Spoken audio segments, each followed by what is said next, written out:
प्रभु का धन्यवाद हो। मैं उम्मीद करता हूँ आप सभी प्रभु में आनंदित हैं। परमेश्वर ने अपनी बड़ी करुणा में हमें संभाल रखा है, इसलिए प्रभु का धन्यवाद हो।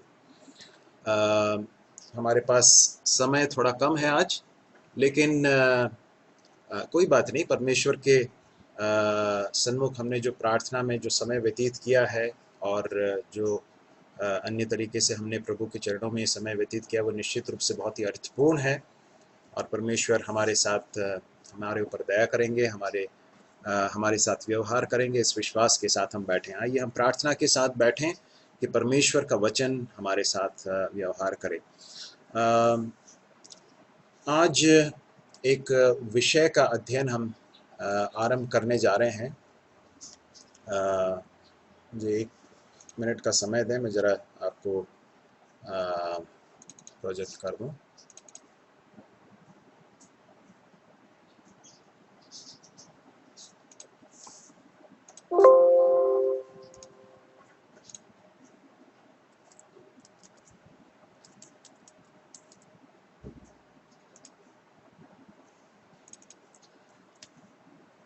आज से हम एक नई श्रृंखला आरंभ करने जा रहे हैं और वो है प्रभु यीशु मसीह के विषय में जो सैद्धांतिक शिक्षा है या फिर जो डॉक्ट्रिन है, इसके विषय में हम सीखने जा रहे हैं।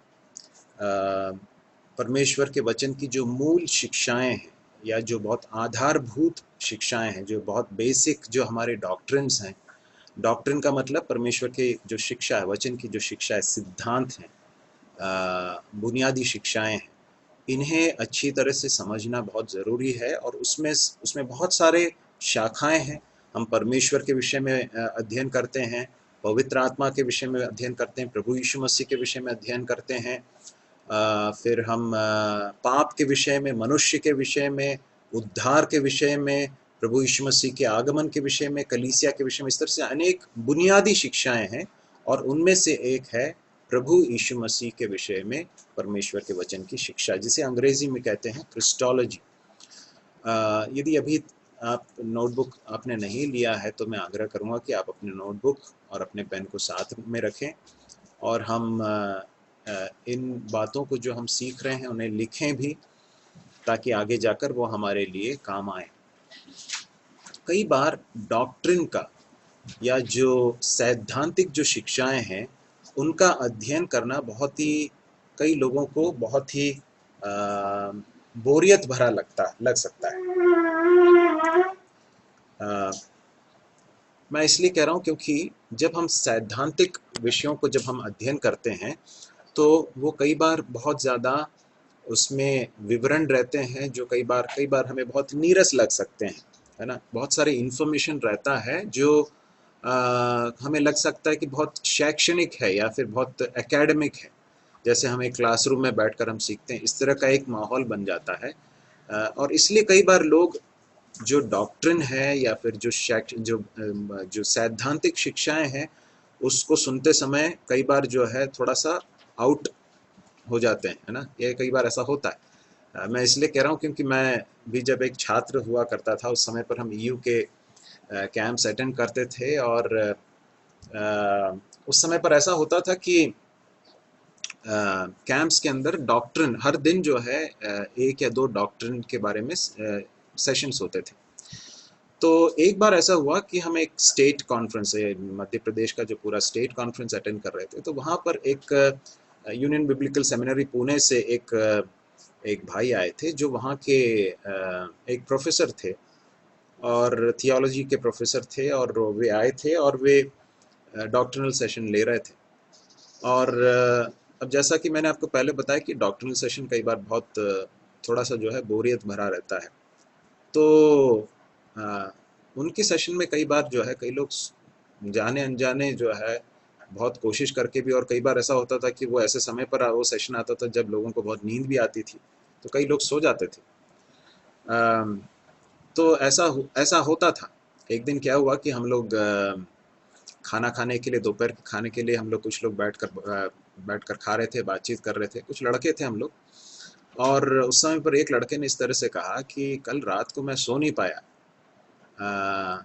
अच्छा, मैं जिस व्यक्ति की बात कर रहा था उनका नाम मैं एक उदाहरण के लिए जो है मैं आपको बताना चाहता हूँ कि उनका नाम चाको चाको था। अ, अब जिस किसी का भी नाम चाको हो तो उसे बुरा ना माने, ये जो है आपको जो बात है मैं आपको बताना, किसी को ठेस पहुंचाने के लिए नहीं बता रहा हूँ, बस एक बात बता रहा हूँ। तो उनका नाम चाको चाको था।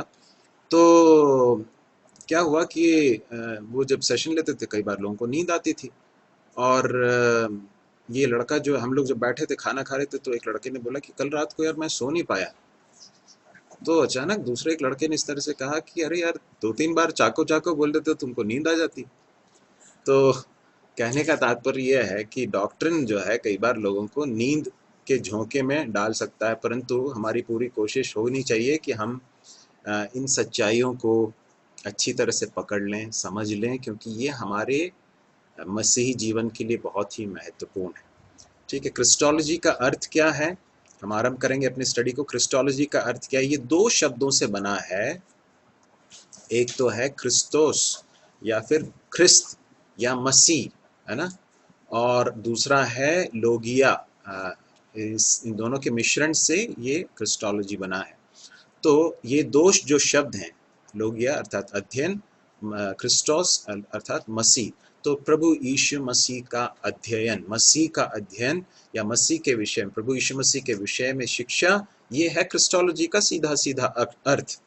अब क्रिस्टोलॉजी का महत्व क्या है? क्यों हमें इस शिक्षा को अच्छी तरह से समझने की जरूरत है?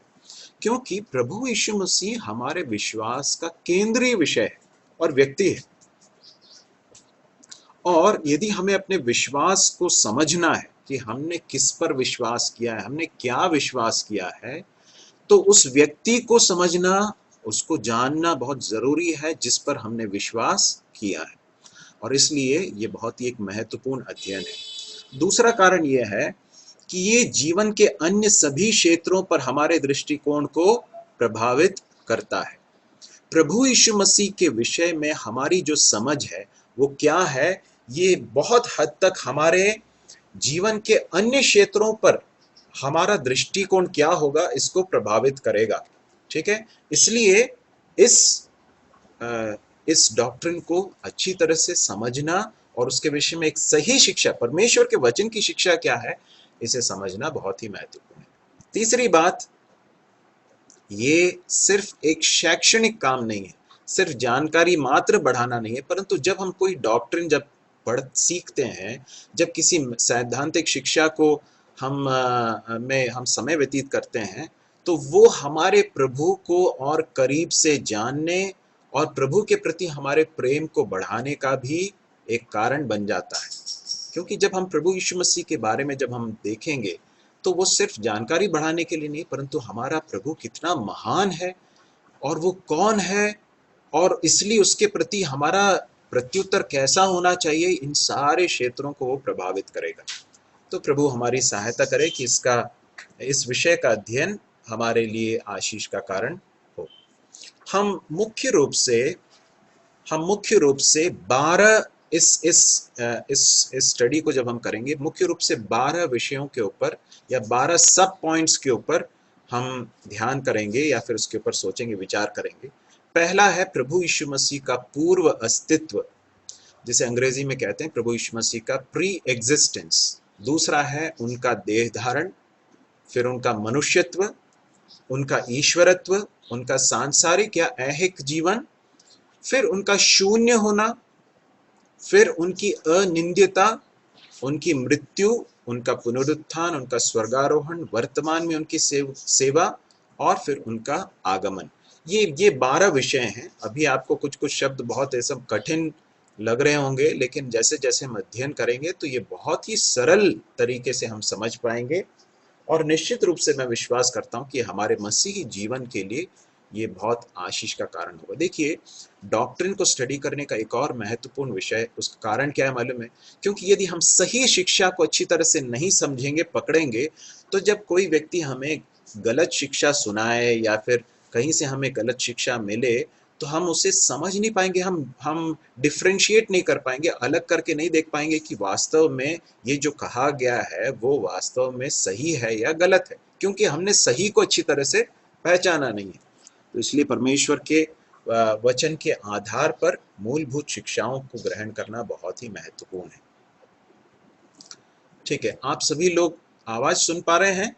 आप आवाज सुन पा रहे हैं और ये आपको स्क्रीन में स्पष्ट दिखाई दे रहा है ना? कोई समस्या तो नहीं है? हाँ जी, भैया अच्छे से आवाज आ रहा दिख रहा है। ठीक है, धन्यवाद।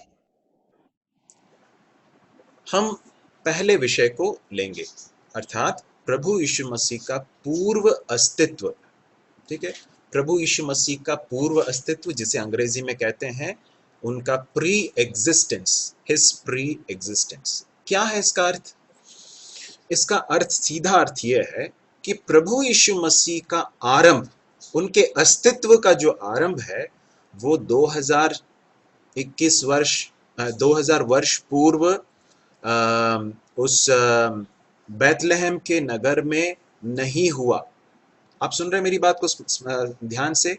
प्रभु यीशु मसीह के अस्तित्व का आरंभ बैतलहम में जब उनका जन्म हुआ उस समय पर नहीं हुआ, परंतु प्रभु यीशु मसीह का जो अस्तित्व है वो सनातन काल से, वो हमेशा से अस्तित्व में रहे हैं और हमेशा तक अस्तित्व में रहेंगे। तो प्रभु यीशु मसीह का जो अस्तित्व जो है वो अनादिकाल से है, अनंत काल तक रहेगा। This is what is meant by pre existence. यह है पूर्व अस्तित्व का अर्थ। इसके विषय में पुराना नियम हमें कुछ भागों को प्रमाणित करने के लिए हम देख सकते हैं। बहुत सारे भाग हैं, परंतु हम मुख्य रूप से 2 भागों को देखेंगे। मीका की पुस्तक 5 का 2 कोई पढ़ लें और कोई यशायाह 9 का 6 पढ़ लें।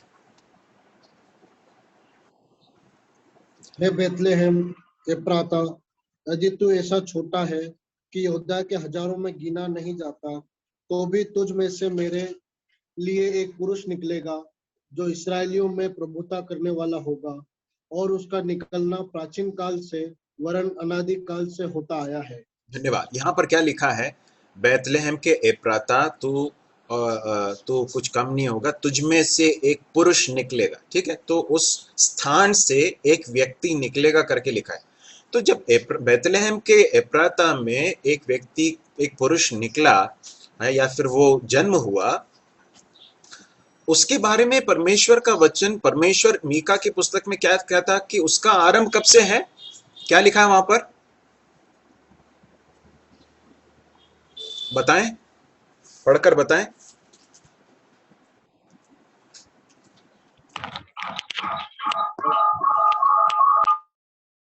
और उसका निकलना प्राचीन काल से वरन अनादि काल से होता आया है। धन्यवाद। देखिए क्या लिखा है वहां पर?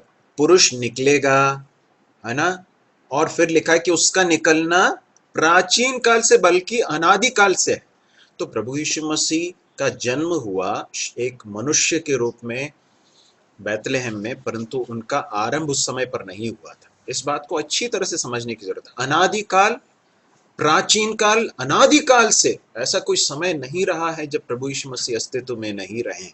ठीक है, यशायाह 9 का 6 भी कोई पढ़ लें जल्दी, जिसको मिलते जाता है जल्दी जल्दी पढ़ें। क्योंकि हमारे लिए एक बालक उत्पन्न हुआ, हमें एक पुत्र दिया गया है, और प्रभुता उसके कंधे पर होगी, और उसका नाम अद्भुत, युक्ति करने वाला, पराक्रमी, परमेश्वर, अनंत काल का पिता और शांति का राजकुमार रखा जाएगा। धन्यवाद। यहाँ पर प्रभु यीशु मसीह के लिए प्रयुक्त एक शब्द है अनंत काल का पिता। ठीक है, जब मैं इस बात को कह रहा हूं ना, तो कई बार कई लोग कंफ्यूज हो जाते हैं कि पिता मतलब ये पिता परमेश्वर के बारे में कहा जा रहा है क्या? नहीं, ये प्रभु यीशु मसीह के लिए प्रयुक्त एक पद है, अनंत काल का पिता।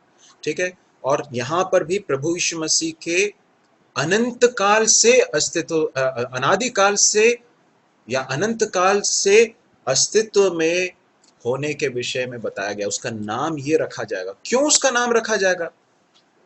क्योंकि वो अनादिकाल से अस्तित्व में है। ऐसा कोई समय नहीं रहा जब प्रभु यीशु मसीह का अस्तित्व नहीं रहा हो। मैं आपको बताना चाहता हूं कि हमें इन सच्चाइयों को अच्छी तरह से समझकर, पकड़कर रखना है, क्योंकि ये बहुत महत्वपूर्ण है। आज बहुत सारी गलत शिक्षाएं घूम रही हैं संसार में, गलत शिक्षक घूम रहे हैं जो बहुत गलत तरह की बातें कहते हैं कि प्रभु यीशु मसीह तो सिर्फ मनुष्य था, परंतु मैं आपको बताना चाहता हूँ वचन के अनुसार जब हम परमेश्वर के वचन का अध्ययन करेंगे तब हमें प्रभु यीशु मसीह के विषय में जो सच्चाई है उसमें हम ग्राउंडेड रहेंगे, सच्चाई में हम जड़ पकड़े रहेंगे और इधर उधर हिलने से हम बचाए जाएंगे। प्रभु हमारी उसके लिए सहायता करे। अब हम नए नियम में आ जाएं। नए नियम में यूहन्ना रचित सुसमाचार 1 कोई पढ़ लें और उसके बाद फिर 1:14 भी पढ़ लें। जल्दी पढ़ें भाई। दिनेश पढ़ रहे थे, वो पढ़ सकते हैं। यूहन्ना 1:1 और 1:14। उस जीवन के वचन के विषय में जो आदि से था, जिसे हमने सुना और जिसे अपनी आंखों से देखा, वरन जिसे हमने ध्यान से देखा और हाथों से छुआ। ठीक है, आदि से था। आपने ये पहला यूहन्ना पढ़ा भाई, लेकिन ठीक है यहाँ पर भी उसके विषय में इशारा है क्योंकि यूहन्ना उसी के बारे में बता रहा, आदि से था। अब यूहन्ना 1:1 भी हम जानते हैं। अब समय चूंकि हमारे पास कम है इसलिए मैं आपको बता देता हूँ क्या लिखा है उसमें। आदि में वचन था, वचन परमेश्वर के साथ था और वचन परमेश्वर था। आदि में, है ना, आदि में परमेश्वर ने आकाश और पृथ्वी की रचना की। आदि मतलब इन द बिगिनिंग, और यहां पर लिखा है कि वो आदि से ही था। प्रभु यीशु मसीह आदि से अनंत काल तक वो अस्तित्व में है। ठीक है, अब पहले अध्याय के 14वें पद को पढ़ लें, यूहन्ना 1:14। और वचन देहधारी हुआ और अनुग्रह और सच्चाई से परिपूर्ण होकर हमारे बीच में डेरा किया। ये और हम धन्यवाद। ये वचन, वही वचन जो अनादिकाल से अस्तित्व में है, वो देहधारी हुआ। तो इसका मतलब क्या है? इसका अर्थ ये कि प्रभु यीशु मसीह का अस्तित्व अनादिकाल से है, परंतु देहधारी कब हुआ? जब बैतलहम के एफ्राता में प्रभु यीशु मसीह का जन्म हुआ। अब यूहन्ना 8:58 पढ़ लें, जॉन 8:58।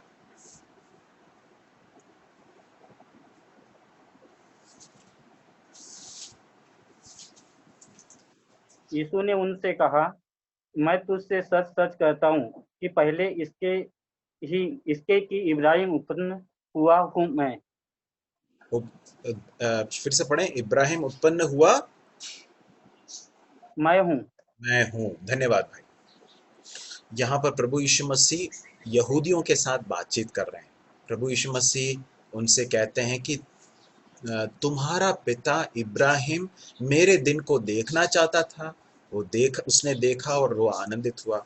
और यहूदियों को बड़ा अजीब लगा। उन्होंने कहा कि तू 50 साल का नहीं हुआ है और तू ये कहता है कि तूने इब्राहिम को देखा है। प्रभु यीशु मसीह ने उसके उत्तर में कहा कि पहले इसके कि इब्राहिम उत्पन्न हुआ मैं हूं। तो यहां पर प्रभु यीशु मसीह ने जो शब्द का प्रयोग किया ना, मैं हूं, ये वही प्रयोग है जो परमेश्वर ने मूसा को कहा था। मूसा को जब परमेश्वर ने उस जलती हुई झाड़ी में दर्शन दिया, पुराने नियम में उस उत्पत्ति के पुस्तक में हम पढ़ते हैं, वहां पर परमेश्वर ने मूसा से बातचीत की। और उसके बाद फिर परमेश्वर जब मूसा से बातचीत करता है, मूसा पूछता है कि मैं अगर तेरे लोगों के, इजरायली लोगों के पास जाऊं, उनसे कहूं कि परमेश्वर ने भेजा है, और वो पूछे कि उसका नाम क्या है, तो मैं क्या बोलूं? प्रभु ने कहा कि मैं जो हूं सो हूं। मैं हूं ने तुझे भेजा है, इस तरह से कहना। तो प्रभु यीशु मसीह ने अपने बारे में वही शब्द, वही नाम का प्रयोग करते हुए कहा, पहले इसके कि इब्राहिम उत्पन्न हुआ मैं हूं। प्रभु यीशु मसीह कहते हैं कि प्रभु यीशु मसीह स्वयं अपने बारे में कहते हैं कि वे पहले से अस्तित्व में है। ये इनको समझ में नहीं आया यहूदियों को, क्योंकि वे यीशु मसीह को एक साधारण मनुष्य के रूप में देखा करते थे। ठीक है, अब हम अगले पॉइंट में आ जाएं। प्रभु यीशु मसीह का पूर्व अस्तित्व ऐसे कार्यों के द्वारा प्रमाणित होता है जिसका श्रेय मसीह को दिया गया है, जिन्हें करने के लिए उनका पूर्व अस्तित्व होना आवश्यक है। उदाहरण के लिए कुलूसियों 1:16, कोलोसियंस चैप्टर 1:16 कोई पढ़ लें। क्योंकि उसी में सारी वस्तुओं की सृष्टि हुई, स्वर्ग की हो अथवा पृथ्वी की, देखी या अनदेखी, क्या सिंहासन, क्या प्रभुताएं, क्या प्रधानताएं, क्या अधिकार, सारी वस्तुएं उसी के द्वारा और उसी के लिए सृजी गई है। यदि प्रभु यीशु मसीह का आरंभ या उनका अस्तित्व बैतलहम में ही हुआ होता, उससे पहले उनका अस्तित्व नहीं था, तो फिर ये कैसे कहा जा सकता है कि उनके द्वारा सारी बातों की सृष्टि हुई है? कुलुस्सियों में पौलुस बताता है कि उसी के द्वारा, उसी के लिए सारी बातें सृजी गई। जो कुछ सृजा गया है वो उसके ही द्वारा सृजा गया है। ऐसी कोई बात सृजी नहीं गई जो बिना उसके सृजी गई हो। तो प्रभु यीशु मसीह के लिए सृष्टिकर्ता के रूप में संबोधन या उसको वो बताते हुए पौलुस कहता है। तो जब ये बात प्रभु यीशु मसीह के कार्यों में शामिल किया गया, सृष्टिकर्ता के रूप में उसको बताया गया है, तो निश्चित रूप से इसके लिए पूर्व अस्तित्व होना महत्वपूर्ण है। आप सभी लोग मेरे साथ हैं? हाँ जी। ओके, हाँ भैया। सोए तो नहीं है ना? ओके, ठीक है, अगले पॉइंट में हम जाएंगे। यहोवा के दूत के प्रकट होने के द्वारा प्रमाणित। परमेश्वर के वचन में नए नियम में तो हम प्रभु यीशु मसीह के जन्म, उनके जीवन के विषय में देखते हैं, परंतु पुराने नियम में अनेक भागों में हम परमेश्वर के पुत्र को, अर्थात त्रिएक परमेश्वर में जो द्वितीय व्यक्ति है, प्रभु जो पुत्र है, उसको एक मनुष्य के रूप में या दूत के रूप में, यहोवा के दूत में प्रकट होते हुए हम देख सकते हैं। यदि आप इस स्क्रीन में देखें, यहाँ क्या लिखा है, जरा आपके सामने मैं उसे पढ़ देता हूँ। यद्यपि उसका प्रकटीकरण कभी दूत के रूप में तो कभी मनुष्य के रूप में भी होता है, तो भी उसमें ईश्वरीय गुण सुस्पष्ट रूप से देखे जा सकते हैं। ठीक है, हालांकि एक मनुष्य के रूप में दिखाई दे। देखिए, इसको थियोफेनी कहते हैं। यदि आप लिखना चाहते हैं तो लिख सकते हैं, हालांकि बहुत जरूरी नहीं है, परंतु आपकी जानकारी के लिए थियोफेनी कहते हैं। थियोफेनी का अर्थ क्या है? परमेश्वर पुत्र ने अवतरण से पहले, अर्थात 2000 साल पहले जो प्रभु यीशु मसीह ने एक देह धारण किया, उससे पहले परमेश्वर पुत्र ने कुछ स्थानों में हम पुराने नियम में देखते हैं कि उन्होंने एक मनुष्य के रूप में, एक दूत के रूप में अपने आप को प्रकट किया। ठीक है, लेकिन वो थोड़े समय के लिए था, और जब भी ऐसा हुआ उसमें हम ईश्वरीय गुण को स्पष्ट रूप से देख सकते हैं। ठीक है, उत्पत्ति की पुस्तक 16 का 7 पढ़ लें।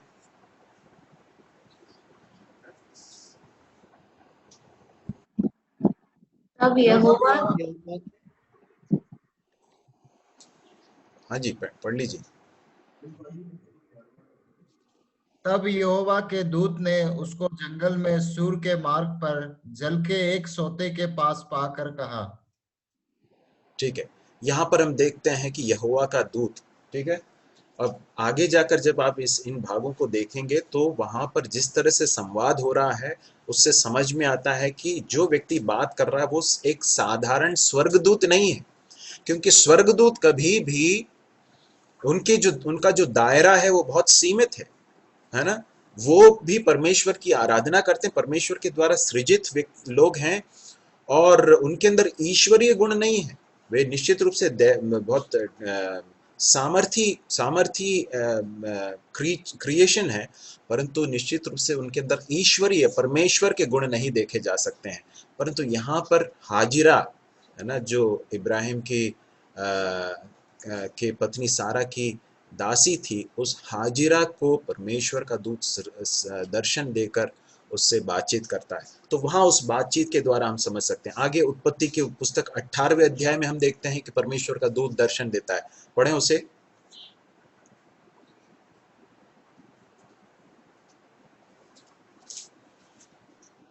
इब्राहिम ममरे के बांझों के बीच कड़ी धूप के समय तंबू के द्वारा पर बैठा हुआ था।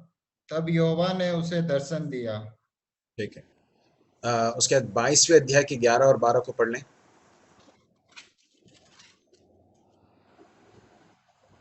तब यहोवा के दूत ने स्वर्ग से उसको पुकार के कहा, हे इब्राहिम, हे इब्राहिम। उसने कहा, देख मैं यहाँ हूँ।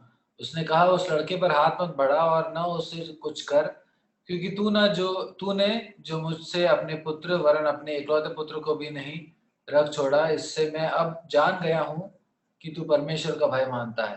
ठीक है, अब हम देखें उत्पत्ति की पुस्तक 48 का 15 और 16। उत्पत्ति 48 का 15 और 16, जहाँ याकूब को परमेश्वर परमेश्वर का पुत्र जो है उसके साथ बातचीत कर रहे हैं। फिर उसने यूसुफ को आशीर्वाद देकर कहा, परमेश्वर जिसके सम्मुख मेरे बाप दादे इब्राहिम और इसहाक अपने को जानकर चलते थे, वही परमेश्वर मेरे जन्म से लेकर आज के दिन तक मेरा चरवाहा बना है, और वही दूत मुझे सारी बुराई से छुड़ाता आया है। वही अब इन लड़कों को आशीष दे, और ये मेरे और मेरे बाप दादे इब्राहिम और इसहाक के कहलाए और पृथ्वी में बहुतायत से बढ़े। ओके, धन्यवाद भाई। यह वही दूत, ठीक है। अब मूसा के विषय में देखिए, निर्गमन 3 का 2 से दूसरे पद को पढ़ लें आप। मैं चाहूंगा कि आप इन रेफरेंसेस को आप नोट कर लें, क्योंकि ये जब आप सिर्फ इस एक दो पदों को देखेंगे तब समझ में नहीं आएगा, परंतु जब आप उस पूरे कॉन्वर्सेशन को, जब उस पूरे संवाद को आप देखेंगे तो अब आपको समझ में आएगा कि ये कोई साधारण स्वर्गदूत नहीं बात कर रहा है, परंतु परमेश्वर स्वयं बातचीत कर रहा है। ठीक है, निर्गमन 3 का 2 पढ़ें। और परमेश्वर के दूत ने, या पढ़ लें पढ़ लीजिए भाई। और परमेश्वर के दूत ने एक कटीली फाड़ी के बीच आग की लौ में उसको दर्शन दिया, और उसने दृष्टि उठाकर देखा कि फाड़ी जल रही है पर भस्म नहीं होती। फाड़ी, ठीक है। तो यहाँ पर हम फिर यहोवा के दूत के बारे में सुनते हैं। ठीक है, जहां भी परमेश्वर का दूत करके कहा गया है, और जहां पर जो बात करने वाले की बातचीत से समझ में आता है कि ये साधारण एक स्वर्गदूत नहीं है, वो सारे भाग परमेश्वर पुत्र की ओर इशारा करते हैं। यहोशू 5 का 13 और 14 पढ़ें। जब यहोशू यरीहो के पास था, तब उसने अपनी आंखें उठाई और क्या देखा कि हाथ में नंगी तलवार लिए हुए एक पुरुष सामने खड़ा है। और यहोशू ने उसके पास जाकर पूछा, क्या तू हमारी ओर का है, वह वेरियों की ओर का? उसने उत्तर दिया कि नहीं, मैं यहोवा की सेना का प्रधान होकर अभी आया हूँ। तब यहोशू ने पृथ्वी पर मुंह के बल गिरकर दंडवत किया और उससे कहा, अपने दास के लिए मेरे प्रभु की क्या आज्ञा है? देखिए, कभी भी स्वर्गदूतों ने आराधना को ग्रहण नहीं किया है। हम प्रकाशित वाक्य में पढ़ते हैं कि एक स्वर्गदूत को देखकर जो है यूहन्ना उसके सामने गिर पड़ा, तो उसने कहा कि मैं भी तुम्हारा संगी भाई हूँ, तुम मेरी आराधना मत करो। यहाँ पर देखते हैं कि यहोशू उस दूत के सामने गिर रहा है और प्रणाम कर रहा है, और वो उस आराधना को स्वीकार कर रहा है। ठीक है, और इसके अलावा फिर हम न्यायों के पुस्तक में भी आते हैं तो हम इस बात को देखते हैं। प्रभु यीशु मसीह के अलग अलग भागों में परमेश्वर के पुत्र को हम प्रकट होते हुए देख सकते हैं, जिसके द्वारा हम समझ सकते हैं कि प्रभु यीशु मसीह का पूर्व अस्तित्व निश्चित रूप से एक सच्चाई है। मैं चाहूँगा कि आप इन रेफरेंसेस को भी नोट कर लें, न्यायों 13 का 19 और 22। यदि आपको चाहिए तो बाद में मैं आपको नोट्स भी दे दूंगा, लेकिन आप अभी फिलहाल लिख लें। दूसरा राजा 19 का 35, दूसरा राजा 19 का 35, जकरिया 14वां अध्याय 1 से लेकर 4, पहला इतिहास 21 का 15, भजन संहिता 34 का 7। चाहे तो आप एक स्क्रीनशॉट ले लें ताकि आगे जाकर आप उसका अध्ययन कर सकें। ठीक है, अब अगले बात को हम देखेंगे। प्रभु यीशु मसीह के लिए प्रयुक्त ऐसे पद जो सिर्फ परमेश्वर के लिए प्रयुक्त हुए हैं। ठीक है, यदि प्रभु यीशु मसीह के लिए इन पदों का प्रयोग हुआ है जो सिर्फ परमेश्वर के लिए प्रयुक्त हुए हैं, तो निश्चित रूप से ये उनके अस्तित्व की ओर इशारा करता है कि उनका जो अस्तित्व है वो शुरू से ही रहा है, अनादिकाल से रहा है। उदाहरण के लिए अब जरा इन शब्दों के ऊपर गौर करें। परमेश्वर का पुत्र, एकलौता पुत्र, प्रथम और अंतिम, अल्फा और ओमेगा, प्रभु, सबों का प्रभु, महिमा का प्रभु, मसीहा, अद्भुत युक्ति करने वाला, पराक्रमी परमेश्वर, अनंत काल का पिता, परमेश्वर हमारे साथ, हमारा महान परमेश्वर, परमेश्वर जो सदा लो धन्य है। देखिए कितने सारे ऐसे नाम हैं जो स्पष्ट रूप से ये बताते हैं कि ये परमेश्वर है। ये साधारण एक मनुष्य नहीं है, परंतु परमेश्वर है जिसने देह धारण किया है। ठीक है। और यदि हम में से कोई है जिन्होंने प्रभु यीशु मसीह पर विश्वास करके ज्यादा समय बिताया नहीं है, अभी ज्यादा समय बीता नहीं है, मैं आपको बताना चाहता हूं, आपने जब प्रभु यीशु मसीह पर विश्वास किया तो आपने साक्षात अनंत काल के पवित्र परमेश्वर के ऊपर विश्वास किया है। आपने किसी मनगढ़ंत कहानी पर विश्वास नहीं किया है।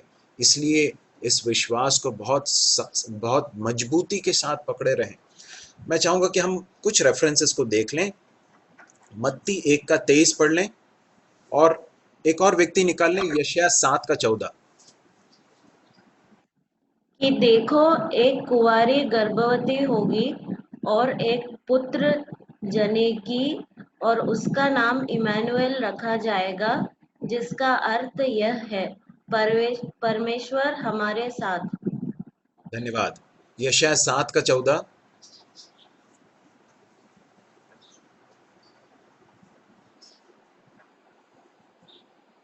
इस कारण प्रभु आप ही तुमको एक चिन्ह देगा, सुनो, एक कुमारी गर्भवती होगी और पुत्र जनेगी और उसका नाम इम्मानुएल रखेगी।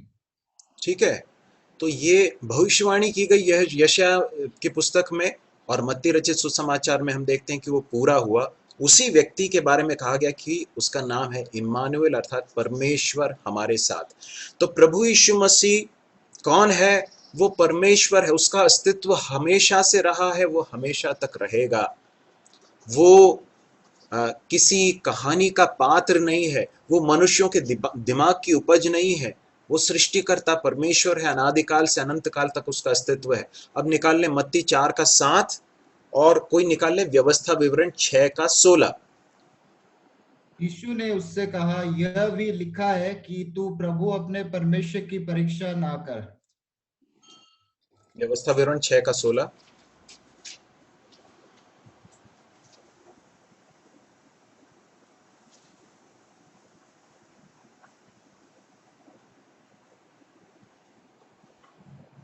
तुम अपने परमेश्वर यहोवा की परीक्षा ना करना, जैसे कि तुमने मस्सा में उसकी परीक्षा की थी। ठीक है, यहाँ पर अगेन एक तुलना की गई है कि जिस व्यक्ति से बातचीत कर रहा है शैतान, वो कौन है, उसकी ओर इशारा किया जा रहा है। ठीक है, अब निकाल ले मरकुस 5:19 और भजन संहिता 66:16। मत्ती 5:19, भजन संहिता 66:16। परंतु उसने उसे आज्ञा न दी और उससे कहा, अपने घर जाकर अपने लोगों को बता कि तुझ पर दया करके प्रभु ने तेरे लिए कैसे बड़े काम किए हैं। धन्यवाद। भजन संहिता 66:16।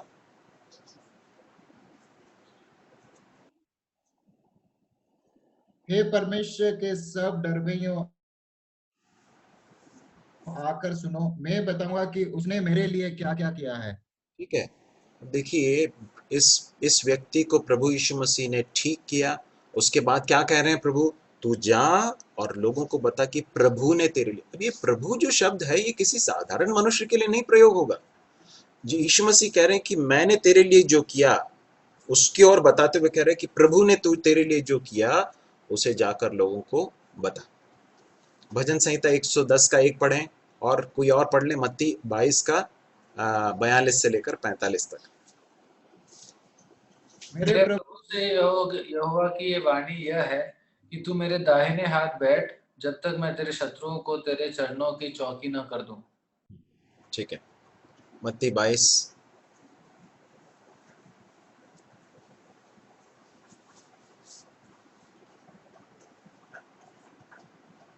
Matthew 22:42-45।